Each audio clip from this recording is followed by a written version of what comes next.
Sveitarstjórn er hópur fólks sem er kosinn til þess að sjá að framkvæma það sem að sveitarfélagið þarf að framkvæma. Þessar sveitarstjórnir eru kosnar á 4 ára fresti á vorin.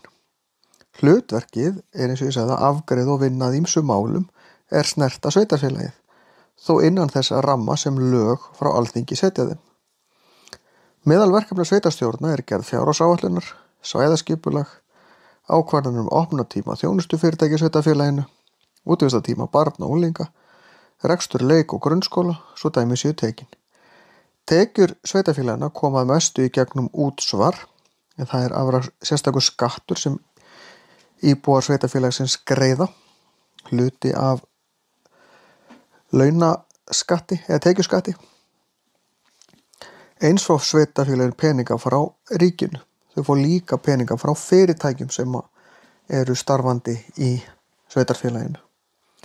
Það er mismunandi eftir stærð sveitarfélaga hvað sveitarstjórnin er stór.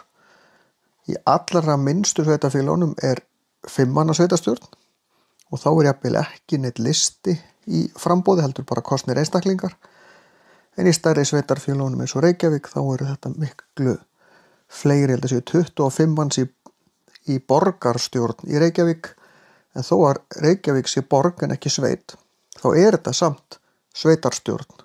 Hún er bara kölluð borgarstjórn í Reykjavík og í stærri sveitarfélögum bæjarstjórn, en þetta er allt sama fyrirbærið.